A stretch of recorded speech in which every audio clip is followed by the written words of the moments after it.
welcome to Project Recovery, a podcast about addiction. More importantly, it's about recovery. I'm Casey Scott. That's Dr. Matt Woolley. He's a clinical psychologist and my co-host we're coming up on almost 5 years, man. I know. It's crazy. Only because you've stayed sober. Well, it would have thrown a wrinkle in the show if you hadn't. Crazy enough that, That's true. But this has been my safety net. This has been my way to give back. This is my way to keep grounded and rooted in the recovery community, because every week we invite a new addict or a loved one of an addict on the podcast to talk about their story. And that was the whole principle and idea behind this podcast. Right. Pretty straightforward. The other part was watching me climb out of the dark hole I put myself in, or get myself right, or just explore this world of recovery. And speaking of that, my oldest daughter, Presley, she's been amazing. And because of her letter and how she wrote, my addiction afflicted. It afflicted, yeah. Did it? It's what you say in Ogden. Oh, really? It afflicted. You're going to bring the Ogden jokes in? I get that. You're from Morgan, where your favorite color was clear and there was one street light. I don't want. There's no street light in Morgan. What are you talking about? Well, okay then. There you go. But how my alcohol affected her. Yeah. And last night I was lucky enough to sit at Weber State University in the D Event Center as she graduated with high honors. Yeah. I have a good daughter who graduated with high honors. High honors. That is not easy to do. That's a 3.8 or higher. I know. I didn't have a 3.8 in high school. She applied for 3 colleges. Yeah. And received scholarships to all 3. Wow. Which ones? Weber State, Utah State, and University of Utah. 3 good schools. And she's going to go on to be a Ute. Okay. She wants to study to be a PA, something to do in the medical field. I teach once a year. I teach a little course at the PA school. Really? Yeah. And I think it's a wonderful field, and she is just a blessing to me, to everyone she meets. And it was kind of crazy because I'm sitting there getting a little choked up as definitely my daughter's getting ready to walk across and receive her diploma. And I'm sitting there with my girlfriend's daughter, Addie, who's a wonderful young lady, my son on the other side, my other daughter, Frankie, on the other side. Mm-hmm. And on the front row is my ex-wife, her husband, my ex-father-in-law, my ex-mother-in-law, and we're all there. I mean, there's 20 of us there. Did you plan to sit together, or does that just naturally happen for you guys? We plan to sit together. You don't have to sit on other sides of the D-Event Center. Now, at my graduation, my mom and dad were on complete opposite sides. It's hard for kids. That's and really so hard. I talked to my ex-wife. I said, hey, let's just all sit together because we're here to support Presley. And she was like, we get along great. Yeah. And she was like, yeah, cool. And then your ex-in-laws like you, though? Yeah.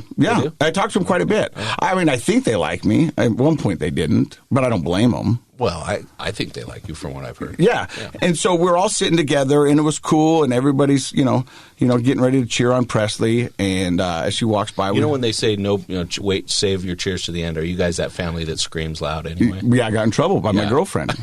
I knew it. She was like, that went too long. And I was like, I don't care. Yeah. I mean, I didn't care. I mean, I was excited. You're in the moment. Yes. Yeah. Carpe diem. I seize the day. There you go. And my daughter is kind of like me in the sense that she doesn't plan or organize well.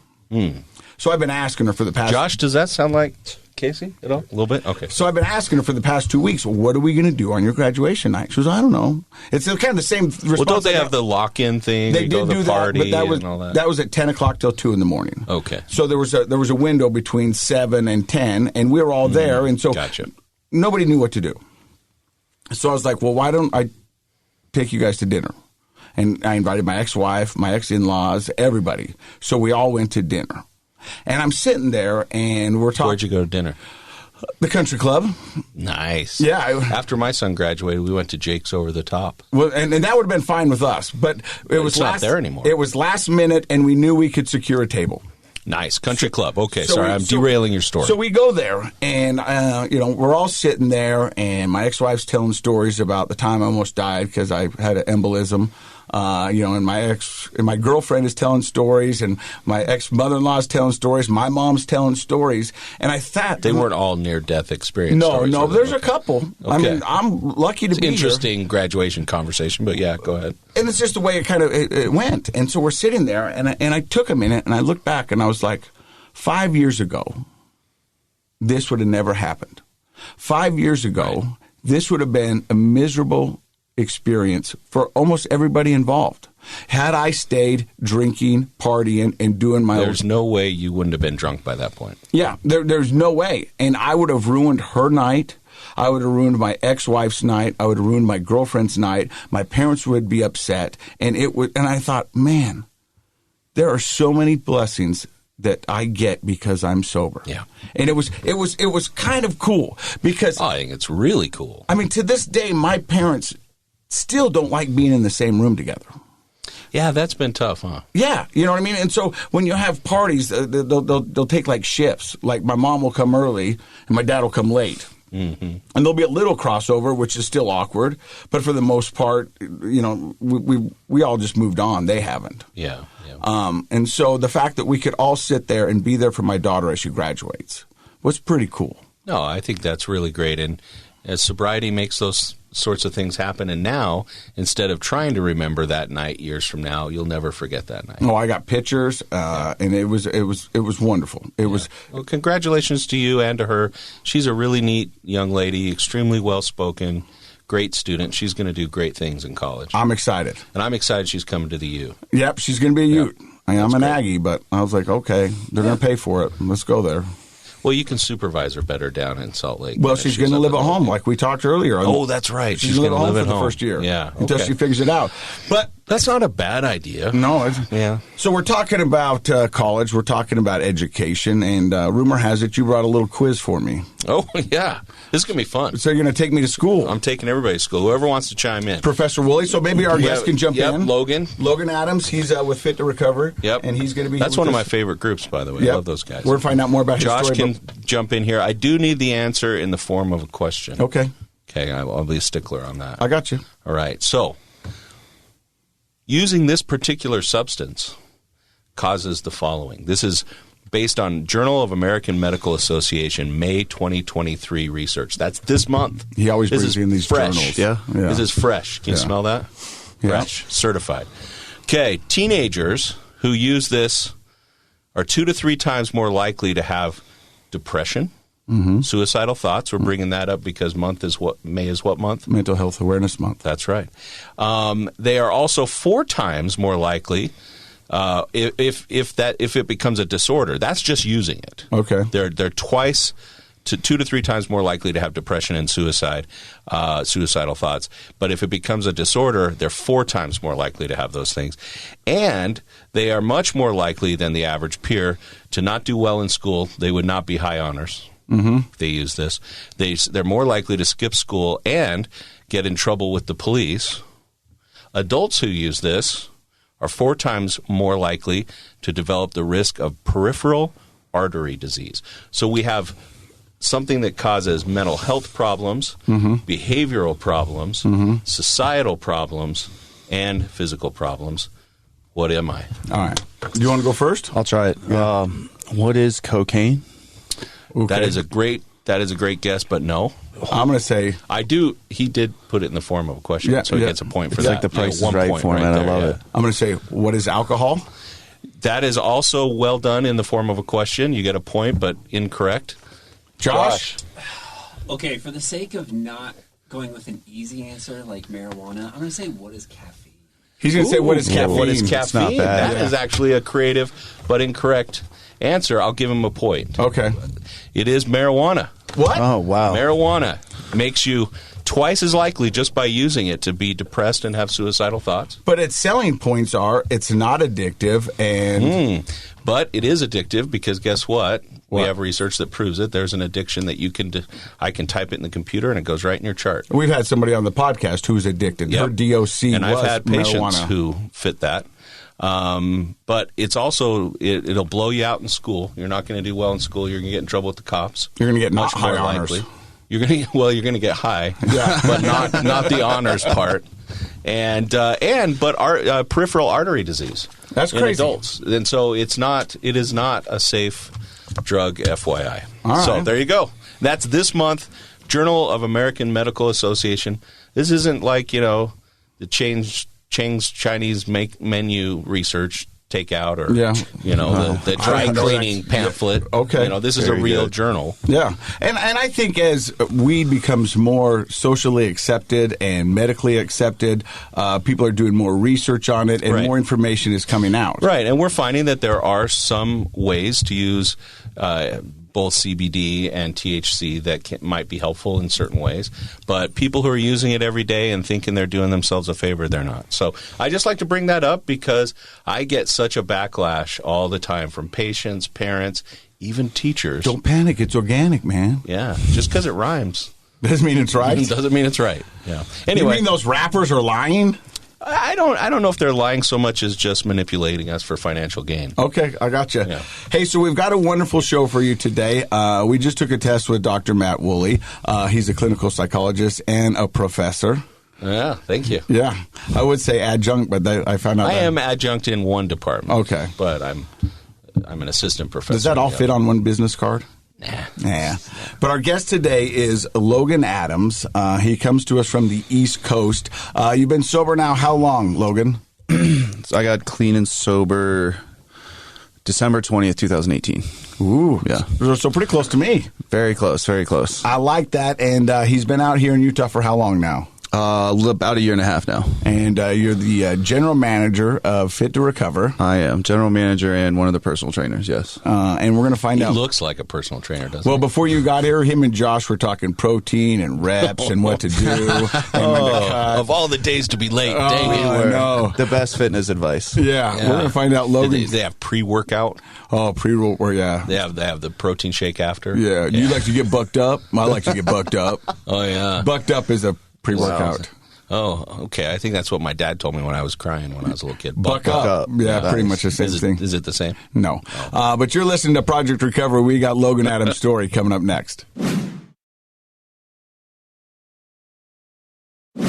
Welcome back to Project Recovery, a podcast about addiction, but more importantly, about recovery. I'm Casey Scott. That's Dr. Matt Woolley. Our guest today is Logan Adams, celebrating just a little over 5 years, right?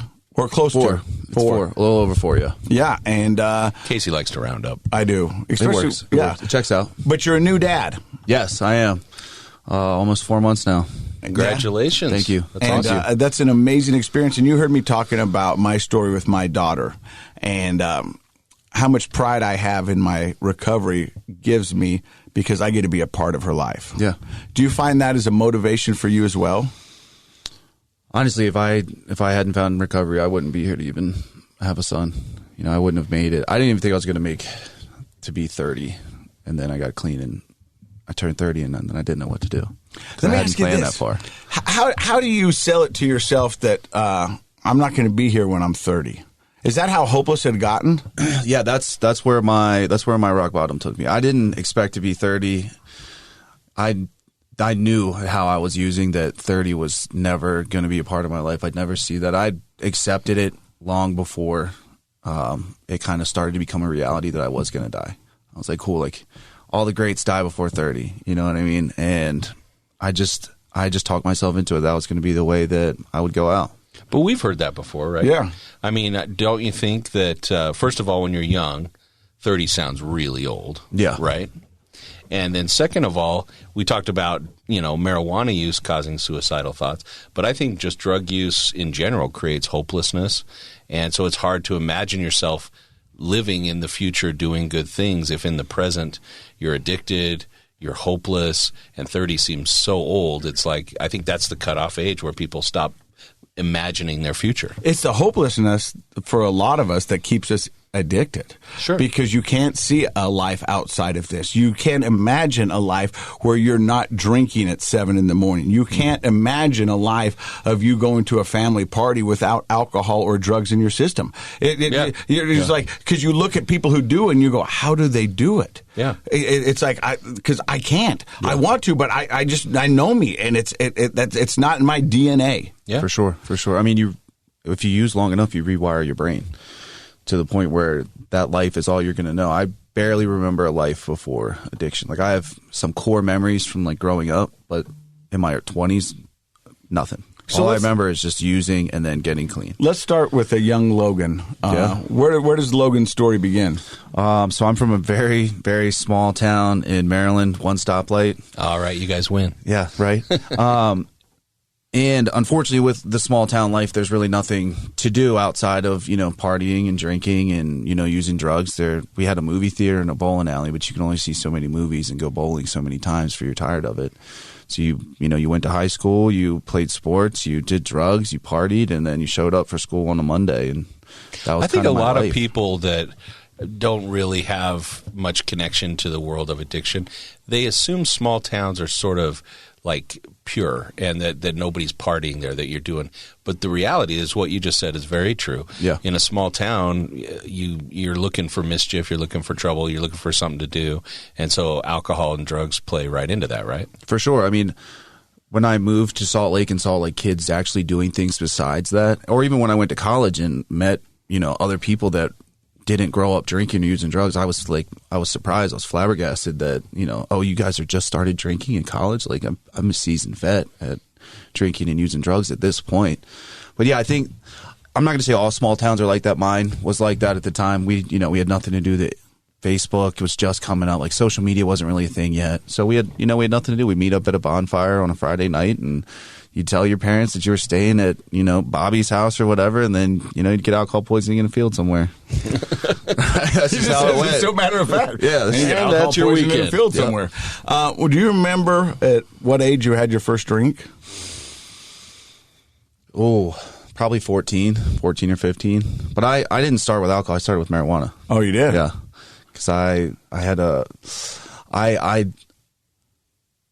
a pretty grand notion of marijuana. Like I saw, all the rappers smoking, all the, the people that were my idols in movies smoking. So I started smoking weed, and not coincidentally, I caught my first criminal charge not long after I started smoking weed. Really? So yeah, so I started smoking weed, and then I gave up smoking weed because I got in trouble, and then I started drinking in high school, and I wasn't really a huge fan of drinking, so I went, I knew friends that did drugs, and they kind of went hand in hand at that point. Let me ask you this. What was the philosophy of your family regarding alcohol and drugs? Did they ever sit you down and have a conversation like this is bad or you're too young for this? Or was it don't ask, don't tell? I'm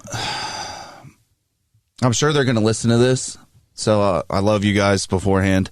But both of my parents drank every social occasion, every weekend. They got, messed up. And I had a couple aunts and uncles that used drugs. So it was widely known that, you drank at family parties. You drank often, or they would drink every day.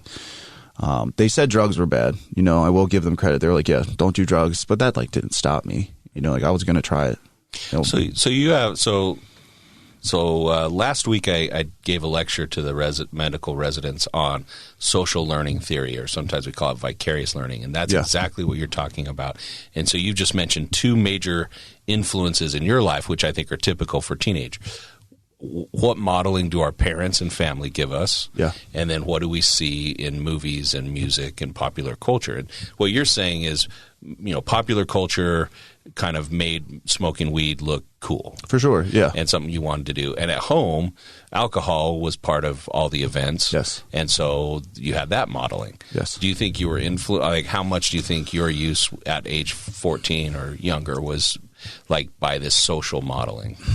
I would love to give that all the credit for my choices, right? I would love to do that. No, but not all the credit. I have friends that parents were the same way, and they didn't get addicted. That's perfect, because addicts that come on this show, they never want to. You guys are so great, and this is a compliment at taking responsibility for your addiction, that by the time we talk about it in retrospect, they usually downplay that social media part. But I'm going to play it up for a minute. Yeah, for sure. Because I think before you were an addict, that probably had a huge impact on you. And in fact, the research is heavy and clear that things that are modeled to kids growing up, whether it's violent acts, the type of language they use, being a good student or a lazy student, and drugs and alcohol, we can highly influence, not perfectly predict, because you're right, there's some kids that grow up and for some reason that model doesn't look appealing to them and they're like, my parents drank, I'm never going to drink. Yeah. Or rappers, they're dumb, I'm not going to do that, or whatever their thing is.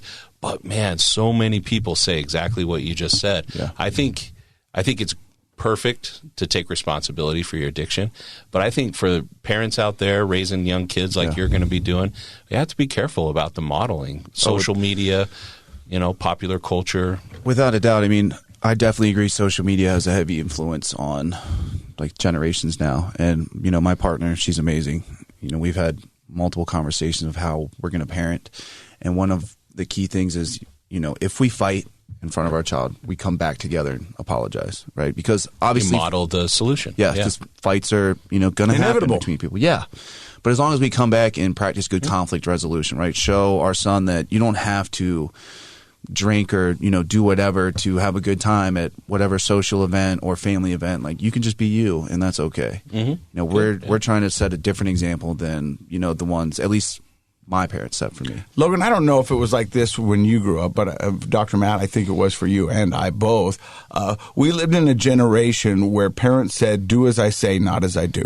Yeah. Oh, for sure. For sure. And as a kid, that is the most confusing thing ever. Right. It's because you go, well, that doesn't make sense. Mm-hmm. Yeah. Because all of a sudden you hit a magic number, you can do this or you can say this. And so I think the modeling behavior right there is a classic example of that. Yeah. I'm telling you not to do this, but when you're looking at me all the time, I'm doing it. And so it's confusing. I think that culture still exists. I do think it was more common. I have to say my parents were really great examples of things. So my parents would talk the talk and walk the walk, and I appreciate that. But I think you're right. That was more common in the 70s, 80s, 90s. Mm-hmm. And I still think, I talk to parents still to this day who struggle with that. Mm-hmm. Do as I say, not as I do.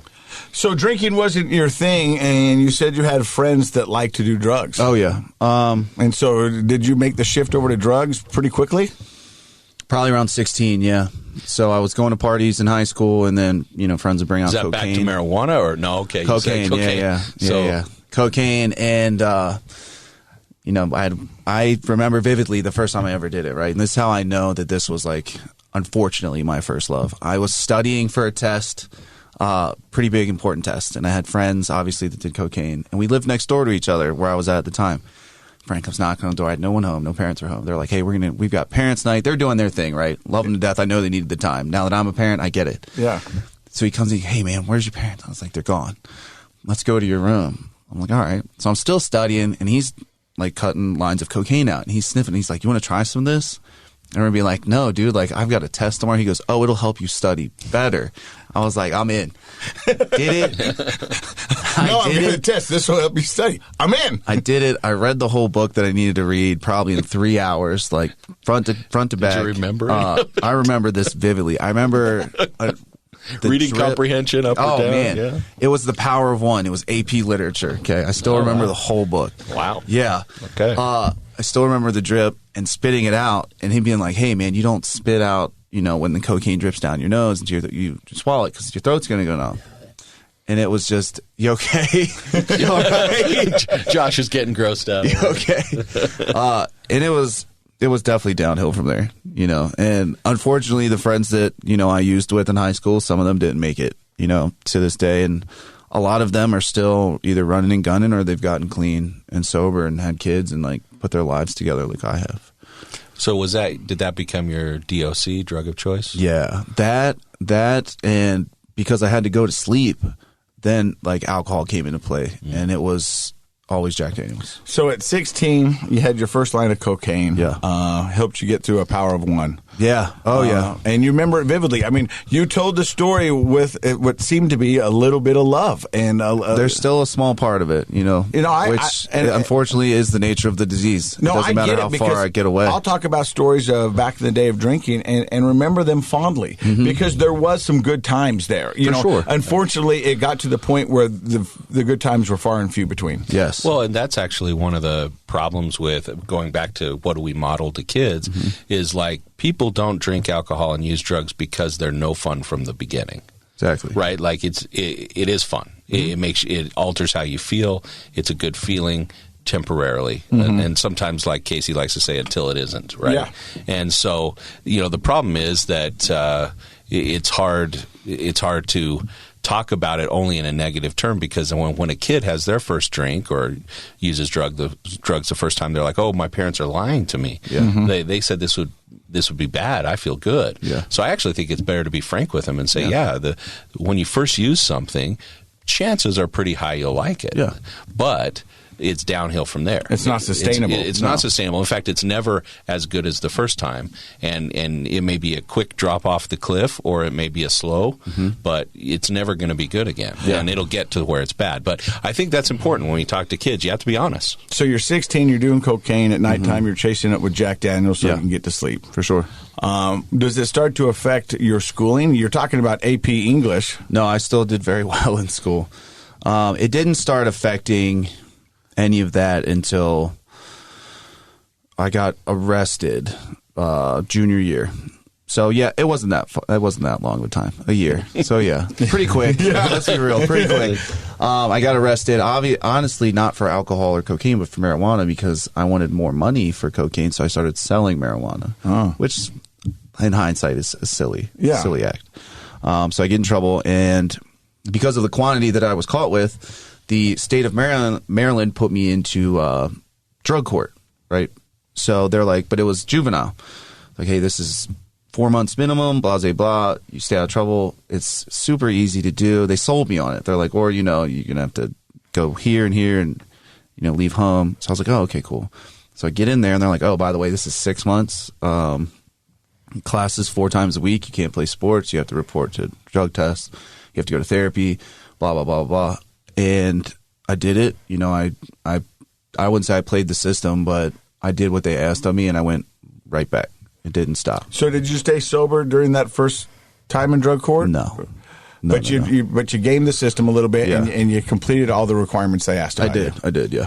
And then as soon as they released you, the day they released me, my friends picked me up, and we got some cocaine, and I went on a nice 3-day bender. Yeah. Still 16, 17 years old? Something like that? I was around 17 at this time. Yeah. So I'm taking it you graduate from high school. Not the original high school I was going to, no. So I got out of trouble for 4 months, got another charge. The state was not happy, and they said I could go to either this juvenile center, or if my parents could find an alternative one that they would approve, that they would go to. And I had great people in my life. I will never give them credit. I had a good football coach. His name was Bill. Bill actually did a lot of searching to where I could go to a school, graduate, play sports, do everything I needed to do. And he said, I found a school for you. You're gonna go. Like, you already talked to your parents. We talked to state. You're gonna go to this school. Then I was like, cool, I'll go. And then I show up to a Marine Corps military school. Yeah. Thanks, Bill. My dad was so gung-ho about it. He's an ex-Marine. I show up there, and they didn't tell me it was really military school like that until I get there. And I show up, and there's people in uniform, shaved heads, shaved faces, and I had like a little goatee at the time. And the first thing was said to me, he goes, I forget the captain's name. He goes, do you own a razor? And I was like, yeah, I brought one. He goes, cool, you've got 5 minutes to shave, come back down, full uniform, and get ready for formation. And I ran up real quick, cut my face so bad, because he was like, you have to shave your whole face. And he had someone go with me and watch me shave my whole face. So I went down to formation. I had a buzz cut at the time. He was like, your hair's too long. So like high and tight, skin tight on the sides. And I spent my senior year there. But in hindsight, I got to play sports. I made all state with football. I was able to work out. I got a college scholarship from playing lacrosse with them. I learned structure. Some of the stuff I still do to this day. How I walk's different. My posture's different. I always stand up to give handshakes. Yes, sir. No, sir. I learned a lot of fundamental habits that I needed. Did you stay sober that year? Yeah, the whole time. And when we went home, I would, because I was so scared of like messing up. And I would go home, my friends would be like, hey, we're going to party, and I would be just too scared to do it. I'd be like, no, because the military school is like, we're going to drug test you when you come back because you're not one of our normal students. You are court ordered here. They never did, but they put the fear of God into me, to do that. But I still love that school. That school holds a very, very special place in my heart. It's Hargrave Military Academy in Chatham, Virginia. The mountains of Virginia, nothing out there. But that school, and I love that school so much. Oh, that's good. So you graduate from there. You said you received a scholarship for lacrosse. Yeah. Where did you go to college? I went to the University of Mississippi, which at the time was one of the top party schools in the nation. Oh. Yep. Yeah. When we finish the podcast, Google the Grove. That's where the tailgating happens. So I went there to play lacrosse, and I played lacrosse. I went to class for the first semester. Second semester rolls around. I joined a fraternity. I picked drugs up again. I still played lacrosse because I had to show up for practice. Started getting drunk in public, citations. I got arrested. And then pretty quickly I found out that, I had a problem and that I couldn't be a normal person in my, early 20s. So What fraternity? Phi Kappa Tau. I'm a Sigma Chi. Nice. So yeah, SEC school, fraternity, a lot of partying. Failed out, came home. You figured out that you had a problem. What caused that? I mean, that's a huge shift from being a young man who thinks he can do anything and is invincible to realizing you had a problem. What caused that? So I woke up one morning in my dorm room, and I started at the bar drinking and obviously doing cocaine. I woke up and I was covered in blood. Like I had a white button-up shirt, wore khakis, button-up shirts to go out. And I was covered head to toe in blood. And I thought that I had hurt someone or something happened. And my roommate was like, dude, I found you on the pavement and you were just like, your nose was bleeding and I was still holding like a bag of cocaine in my hand. And he's like, I picked you up, took you in our room. And he's like, I didn't know what to do. I thought you were going to die. I was like, okay. So I knew I had a problem. And then the school was like, hey, your grades suck. It's time to leave. Try again. We'll take you back. Came home. I stayed sober for a while when I came home. And then I ended up picking cocaine back up around 22. And then... why did you pick it up again at 22? Because I make stupid decisions. I missed it. But, I mean, is it a little bit of life's not going where I thought it was going, and I'm stuck here, and why not? For sure. But I think that's... Well, that's that hopelessness, right? Yeah, that's exactly what I'm talking about, the hopelessness. You go, well, nothing seems to be working out how I thought it was, and I got nothing better to do, and this at least supposedly is giving me a little bit of fun, but is it really? Going back to my hometown was the worst fear that I had. It still is my worst fear. I don't have anything against that place. I don't want to be another generation that lives and dies there, And when I had to go back, I was crushed. So I stopped using. Because at one point, they're telling stories about you. You went to a military school. You got a scholarship. Yeah, I had all my stuff together. Like, he's doing well now. And it's a small town, so everybody knows everybody's business. Yeah. I had a good job. I was working with my dad doing construction at the time, which, I was making good money. I had my own place. And I just kept getting around the same people. I just kept getting around those same people that I would tell them no, and they would accept the no. And then later on, a couple of days later, you sure? You want just one? It was always just one. Like, why don't you just try one more? You've changed. You've grown more. You can handle it. Yeah, now. You've accomplished this stuff. There won't be alcohol involved, or we'll go out. There won't be any cocaine. We'll just go out for and it would always lead to the same thing. Mm-hmm. So at 22, you pick it back up. Yeah. And how quickly does that escalate? I managed it for a while, and then I ended up.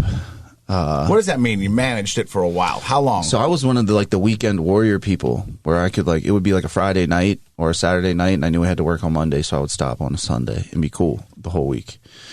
That's how I managed it. I could just at one point I was able to do that, and then it escalated to not being able to do that.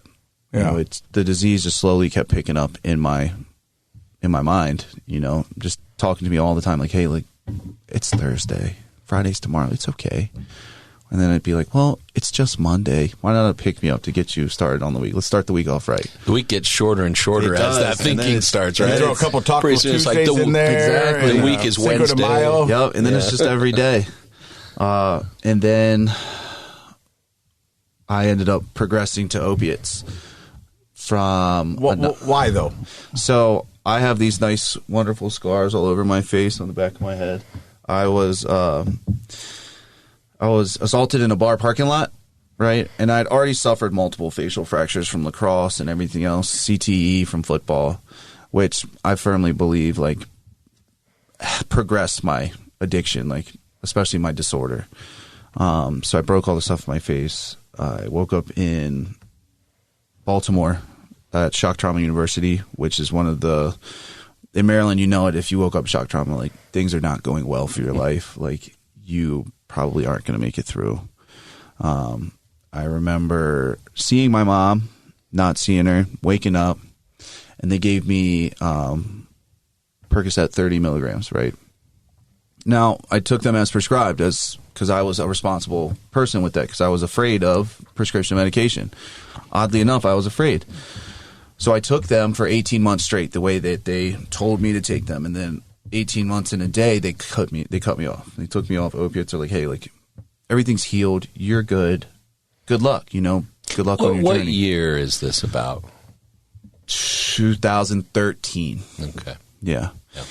And then that's right when, you know, the opioid, you know, kick was going up. Right. Everybody was on prescription medication. Because nowadays they wouldn't put you on opiates for 18 months. No. That's such a long time.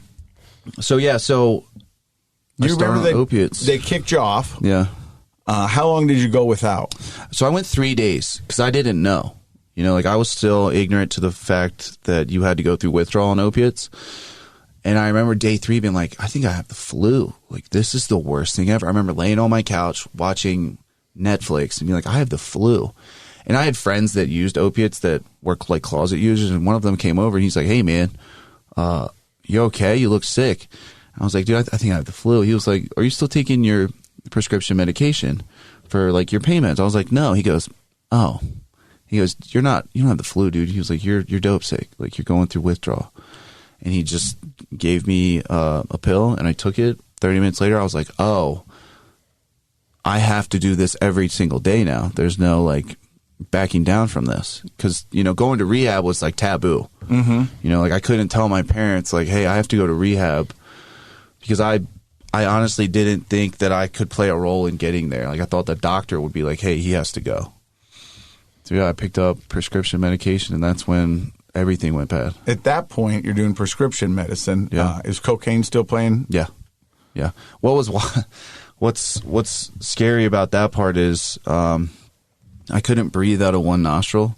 So I was doing cocaine out of the one that I could breathe out of and popping pills, and I was trading back and forth because I had friends that worked in doctor's offices, and they're like, hey, you still have multiple lacerations. Your face is still messed up. Here's this prescription. I'm going to write you it for this, or I'll fill it out on the doctor's pad. They're already signed.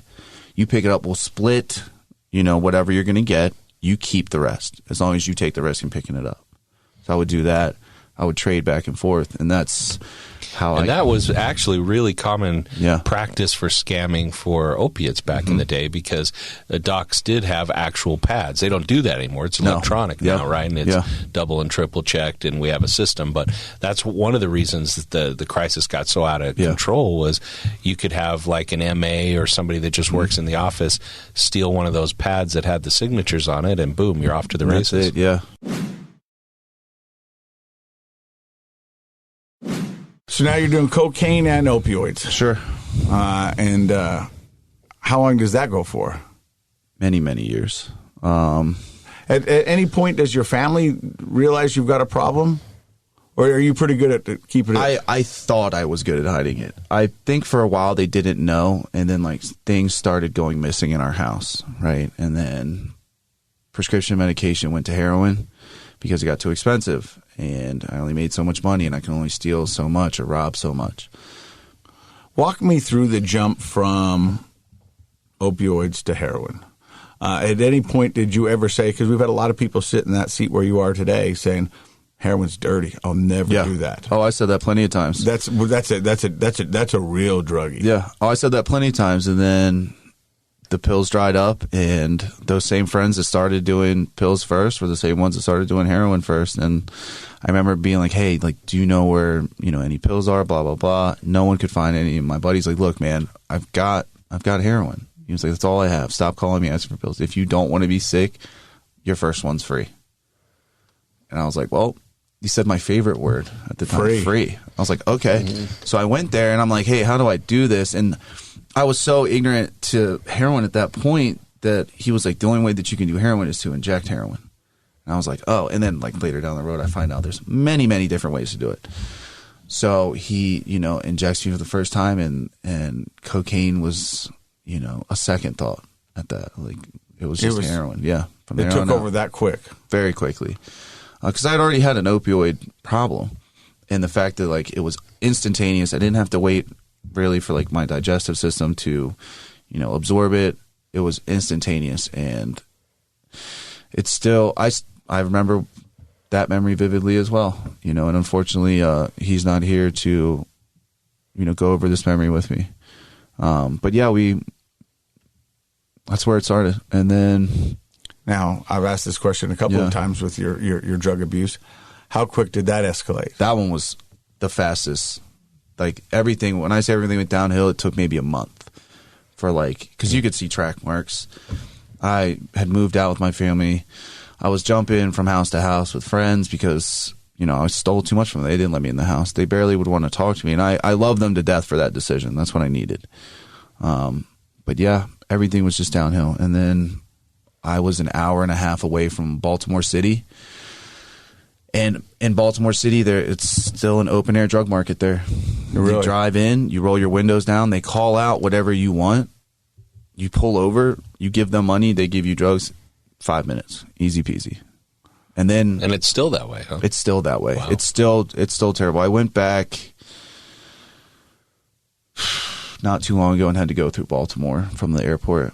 It's still the same way. It's like it looks like the apocalypse went off because I was on the west side of Baltimore, and that's the equivalent to Chicago. It's very dangerous. It's very drug riddled. Like prostitutes, gang members, addicts all over the street. You'll see hypodermic needles, sidewalks. Like people will overdose on the sidewalk, and everybody goes on like it's just their day. So you're now in Baltimore. Yeah. Is that because drugs are more accessible? You can find people to take advantage of? Is it all of it? Pretty much. I mean, so I would buy them, and I would come back to my hometown and sell heroin for double the price, right? Because everybody was afraid to go to Baltimore because they knew what it was. Everybody in Maryland knows how Baltimore is. And at that point, I just didn't care. I didn't care what happened to me. I just knew that I had to stay high, and I didn't want to be sick. So I was going back and forth to Baltimore selling, and then at one point I just said, whatever, I'm not driving back anymore. I'm just going to live up here. And I lived in my car. And I knew enough people at that time to where I could work for drug dealers, sell what I needed to sell for them. They would keep me high. And that's how I lived. But how dangerous was that? Like you're living in your car working for drug dealers in Baltimore. Did you feel unsafe? I didn't care. You didn't care. That was never a thought. That sounds terrifying to me. Yeah. That was never a thought that crossed my mind was how safe am I right now? What was on my mind the whole time was how am I going to stay high, make enough money, or get in touch with whoever up there to be able to stay high. And then I met enough gang members where I didn't have to go a day without anything for a long time. And then my car was taken back, and I was living in abandoned houses, homeless for a long time, through winters, through summers, through spring, all of it. Still selling drugs, still rubbing elbows with gang members. People were overdosing. I can count on my hands and feet how many people I've watched overdose in front of me. Even less of that number that I was able to save with Narcan, because they just hand it out in Baltimore, right? They just hand you Narcan. The cops don't care. They catch you with drugs, they'll take it, they'll hand you Narcan, they don't arrest you. You're back on the street. I could have gone without it, but at the same time, I'm glad I went through it because I'm who I am now because of it. Do you feel, I know nowadays the talking about trauma is sort of popular in various ways, but I think what you're talking about would be pretty traumatic for a person watching people that you knew die from drug overdoses, living just, moment to moment, not knowing if you're going to be okay, but only really caring about drugs. Do you feel like that's been traumatic for you? Oh yeah. I think that kind of helped me give up, seeing that not a lot of people made it a long time. Like I knew addicts that had been there for 20 years and they were gods to me because I didn't. But they were probably the few, right? The very few. You think about what he just described, and it's a lot like somebody who went to war would describe, because you're in survival mode. Yeah. You're doing whatever you can to see the next day, and you don't have time to be afraid. All you have time is to stay alive and figure out how to get that next hit. Yeah. And so I'm wondering, do you have any PTSD from your time down there? Is that a thing? I don't know. So when I finally went to treatment, I went many times, but I always turned down the mental health aspect of it when I went. What does that mean? So they would say, hey, you have depression or anxiety, PTSD, come to therapy. And it was optional where I went. I was like, no, I don't care about that. I'm just an addict. I'm good. Yeah. Like I'm not, scared. I don't have anxiety, anything like that. And then the last time I went, they're like, hey, you have depression, you have anxiety, you have PTSD. Like not everything is okay with you. And at that point I was so low. I was like, I agree. All right. Before we get to that, a lot of people who sit in that chair where you're sitting today talk about their rock bottom. Sounds like you've been in and out many different rehab facilities, lived a life that only some people could, think about, and not actually go through. So what does a rock bottom for Logan Adams look like? Which one? The one that got you into your last rehab. So I was still in Baltimore. I had been arrested the day after Thanksgiving. No, Thanksgiving, the day before Thanksgiving, right? And I'd been arrested maybe twice in Baltimore, and I had been caught with quantities of drugs. And I just so happened to get arrested with like a vial of crack cocaine. And the police officer was like, I just don't care at this point. I'm taking you down. Like, I need a break. And I get out. I didn't think anybody was going to bail me out. And I'm on a tier with gang members and, people that have committed violent crimes because I had a record at this point. And I'm sitting there and they call my name. They're like, hey, you bailed out. And I didn't call anyone. I didn't call anyone to bail me out. My family hadn't seen me. They didn't know what happened to me. Last they heard was that I was going up there, right? And they knew what I was going to do when I'm up there. And they didn't hear from me for a week. And this was not a common occurrence for me to do. Like, I disappeared for years at a time. Like, at one point they thought I was dead. So my mom, she had the thought just to call. So she called Baltimore City Central Booking. And they're like, yeah, we got him. 1% of his bail. Call a bail bondsman. They called it. So she gets me out. So she just had that thought out of the blue. Yeah. No reason to necessarily call, but she called. Yeah. And you happened to have just been arrested. Yeah. So I get out the day after Thanksgiving. My mom comes and picks me up at 4 a.m. And there was a methadone clinic where I was getting high. And I convinced her, I had lied to her and told her that it was a halfway house that I could get to. And now I knew of halfway houses in Baltimore because I sold to the halfway house. Patience, right? I'm not a good person, okay? I'm like, hey, I'm going here. I need $300. They're going to let me in 6 a.m. So she's like, cool. If you need this money, I'm going to sit and wait for you to walk in. I was like, you can't come in with me because it's a HIPAA violation. She's like, cool, but I'm still going to sit by the door and watch you walk in the door. So she gave me the money. God bless her. I walked in the door. The lady at the methadone clinic said, are you a patient here? I said, nope, I'm not. My mom pulled off. I walked out. I went right back to the people that I had gotten arrested with because some of them didn't get arrested. And they're like, did you say anything? I did not. They're like, cool. Showed them my paperwork from when I was arrested. They gave me a decent amount of heroin and crack cocaine. They're like, cool, way to keep your mouth shut. We'll see you tomorrow. I stayed high for many days. This was cold at the time. I was in a hoodie, sweatpants, and bedroom slippers. I was in an abandoned house with other people. The church down the street was giving out jackets. They gave me a North Face jacket, which was a bad idea because I went and traded it. So I'm in a hoodie, sweatpants, slippers, freezing, right? Like physically shaking, huddled up with a bunch of other addicts. And we're all still getting high. And I remember waking up one morning and just being like, I'm going to die. I can't do this. And I hadn't been afraid to die at that point. and just a huge wave of fear hit me. I was like, I'm going to die. I can't do this. And I remember calling my mom, being like, I'm going to die. Like, this is real. Like, I'm not calling you for help. I don't want money. I just need someone to pick me up from this location, drop me off to the local jail back home, because I had a warrant. I was like, I'm turning myself in. I can't do this anymore. So they're like, we'll be there in 2 hours. I score enough drugs, right? Because I'm an addict. Robbed a couple people to get more, just in case. Called the adult drug court that I was in at this point. I'm like, hey, I'm coming back to town. I will be here at this time. Pick me up. I know I have a warrant. I haven't seen you guys in 6 months. And her name's Kelly Reynolds. I love her to death. We still talk. Kelly, when you hear this, thank you.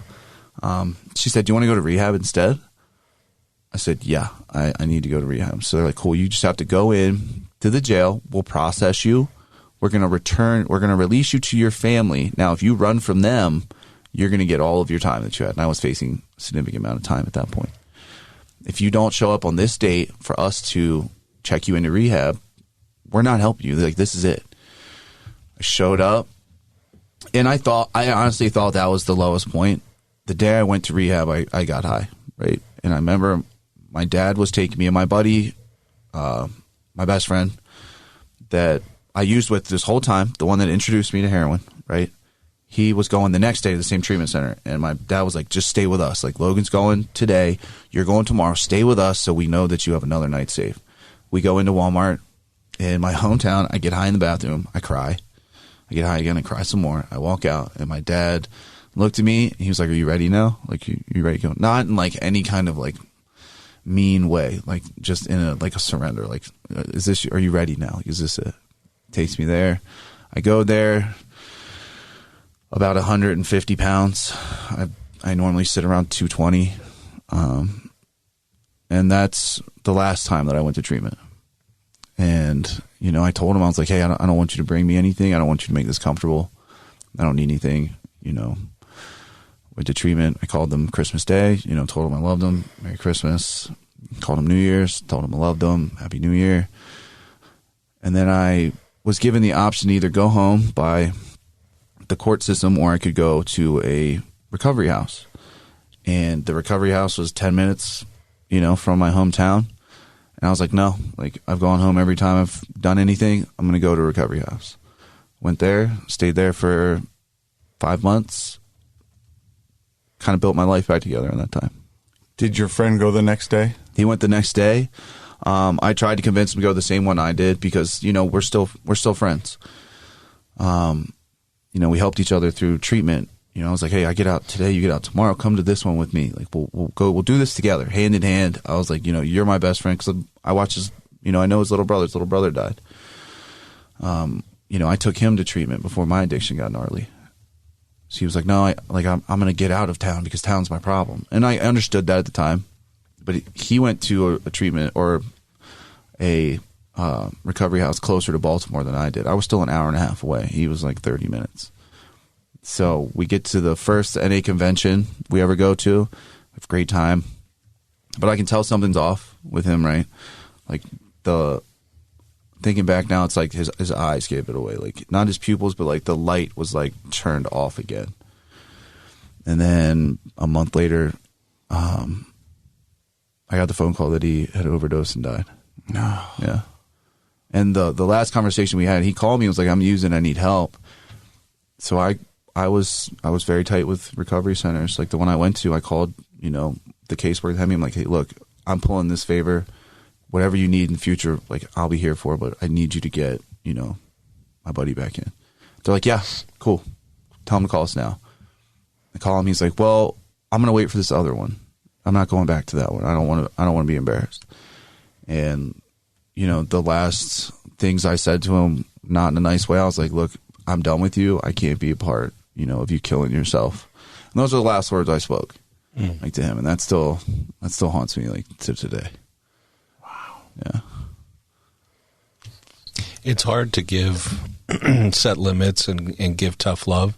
Yeah. You said you were appreciative that your parents did that for you. Yeah. Wasn't that what you were trying to do with your friend, I guess? Yeah, yes and no, but I could have.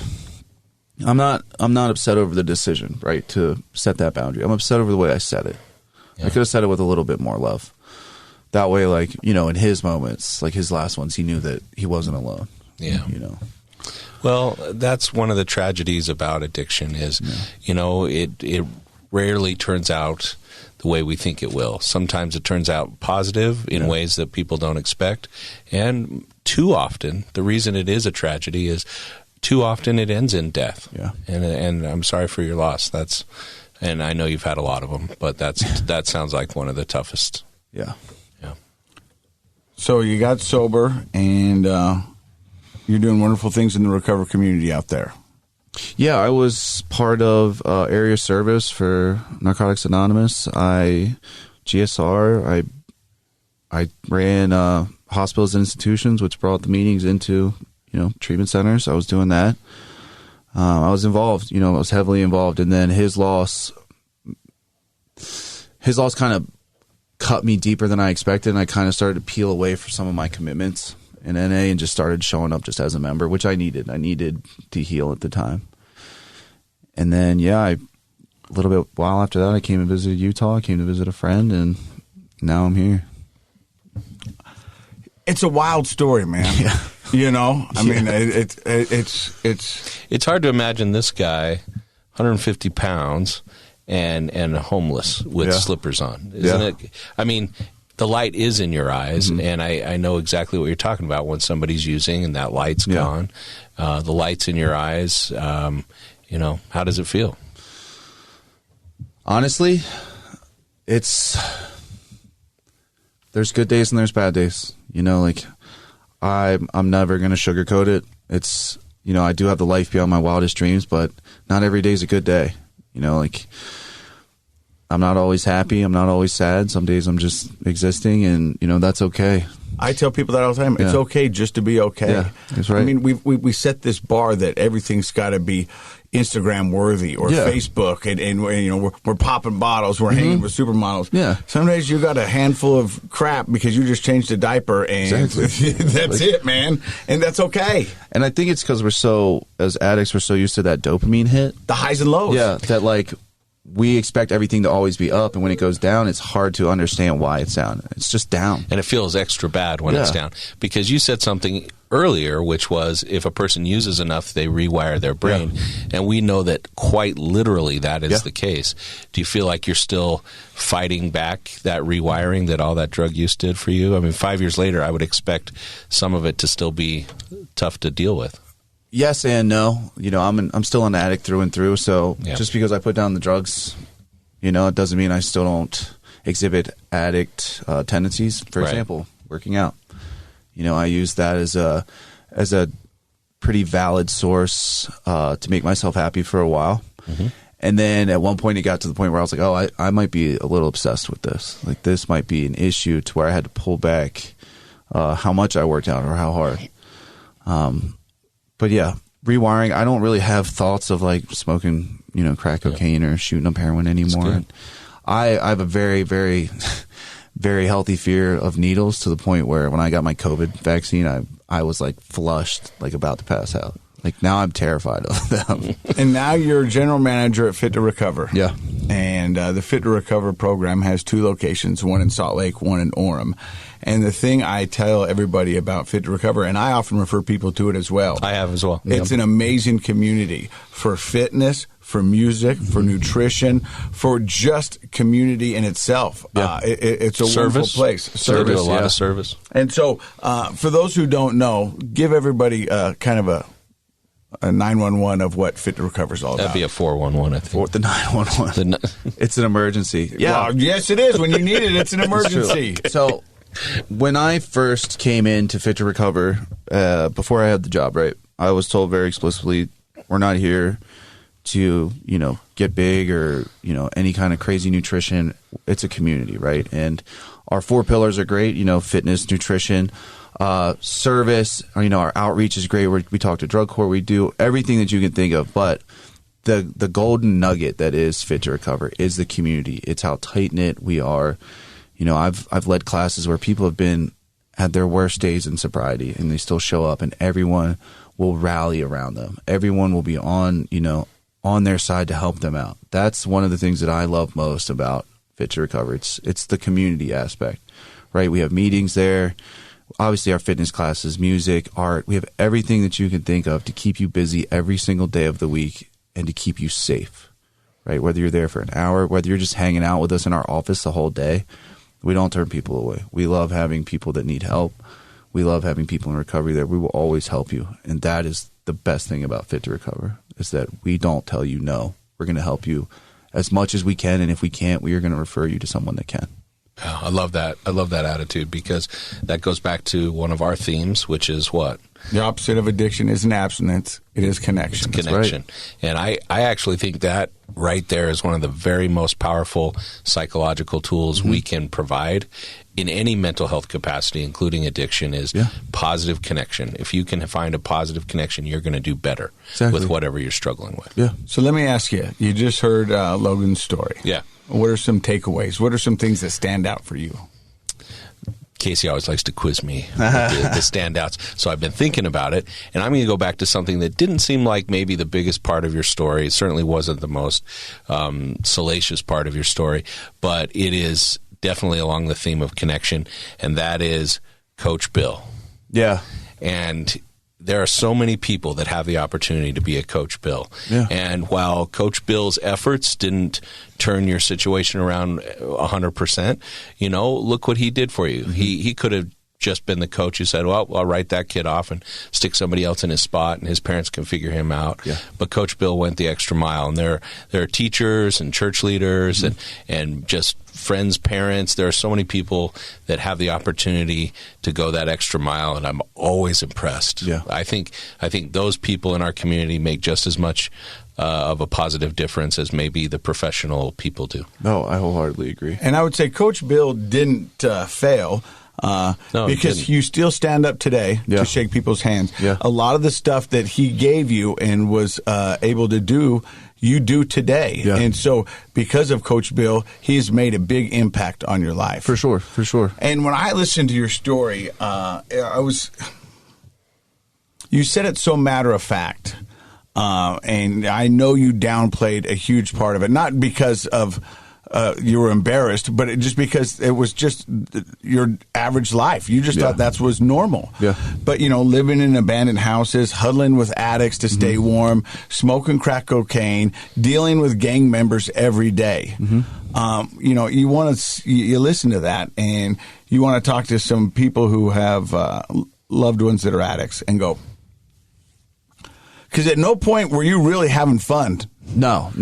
It was all about survival. Yeah. And it was getting what you need. Yeah, I'm not sure any of his story sounded fun. No, it sounded horrible. There were a few good parts. No, I don't know. No, I know. The wrong word. There were a few parts where I thought I was enjoying myself.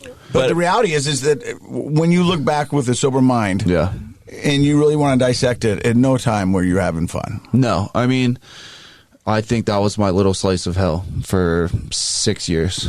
I got to experience, what that's probably like. And because of that, you're more giving, you're more loving, you're more empathetic. Yeah. And it's made you a better person. And it'll make you a better leader. And it will give you the ability to shape and help somebody else. And you now will become a Bill to somebody. I hope so.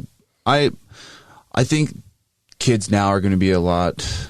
They're more luckier than I was. It was still pretty taboo to be addicted to anything, hard drugs especially. Now it's more talked about. It's more open. Addiction is a common theme now. Unfortunately, it's a common theme, right?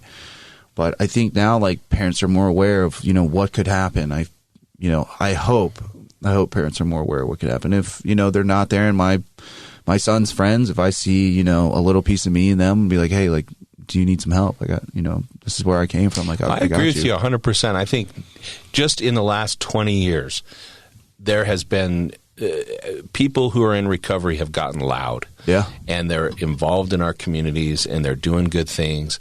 And there are campaigns where people are donating money to bring awareness to the opioid crisis, to drugs and alcohol, to hopefully combat the idea that something like marijuana is safe and non-addictive, because it's not.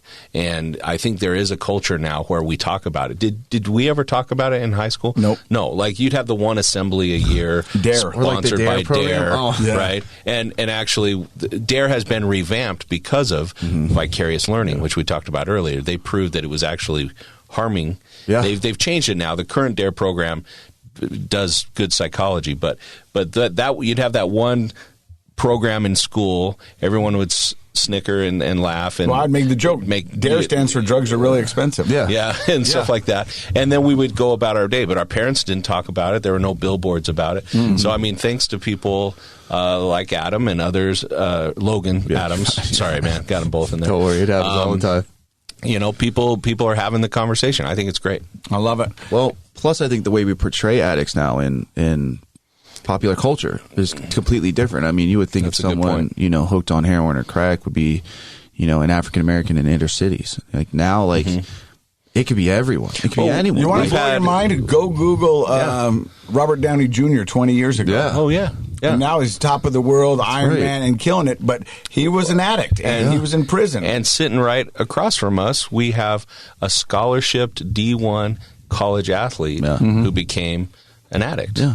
And, I mean, that's not the face that we used to put on it. No. Yeah. We've had dentists, we've had surgeons, we've had all kinds of people willing to share their story, and that's what this podcast is all about. So thank you from the bottom of our heart for sitting down and all that you do with Fit to Recover and all that you are doing in the recovery community. Thank you so much. Thank you.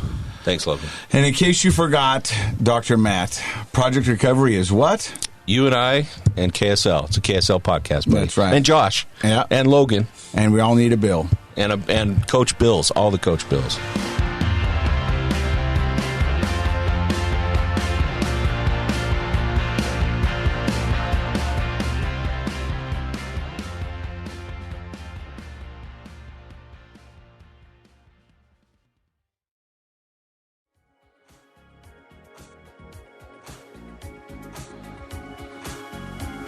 The contents of this program are for informational purposes only. The program is not intended to be a substitute for professional medical advice, diagnosis, or treatment. Always seek the advice of your physician, licensed therapist, or other qualified health provider with any questions you may have regarding a medical condition. Never disregard professional medical advice or delay in seeking it because of something you've heard on this program.